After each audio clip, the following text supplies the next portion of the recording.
I gradually became aware that I was awake again, sadly. I enjoyed those fleeting moments of unconscious sleep, where the minutes and hours slowly drift away, and then pick up speed until you were redlining in fifth gear. Then blam, awake again. Who knows how much later? 15 minutes or 10 hours, time used to be relative. What I really like about sleeping was that if I was lucky, I could dream. During the time where my body simply was, my mind could weave a beautiful tapestry where I wasn't bound by the laws of physics. I could run and jump, socialize with others, and even eat food again. I miss food a lot.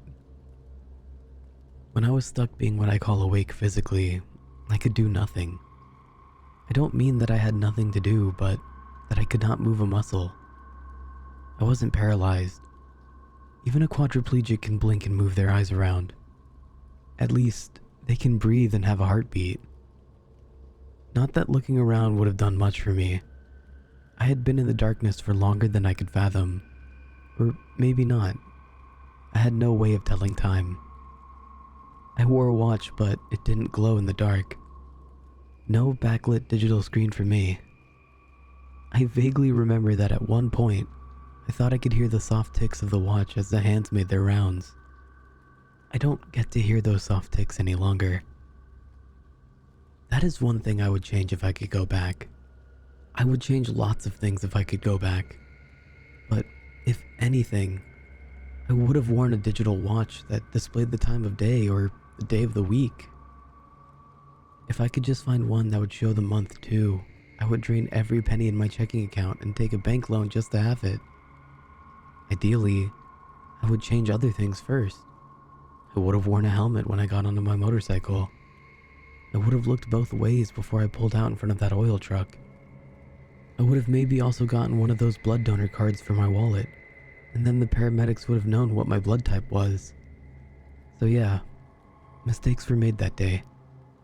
But if I couldn't change the outcome, I would have worn a different watch. I don't recall much after the impact. I remember a fire truck, some paramedics, but it gets fuzzy. I do clearly remember the medic telling the doctor that I was a motorcyclist with no helmet, involved in a side impact collision with a large vehicle. Side impact my ass. When an oil truck T-bones a bike in a 55, the truck runs your ass over.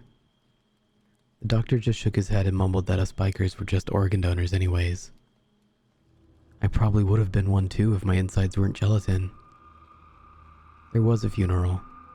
Somehow, it was an open casket, and I got to see who came and who didn't. Who cried and who just looked at me and shook their head. As much as I tried though, I couldn't move. I couldn't blink. All I could do was just be there with some vague consciousness that I was there and what was around me.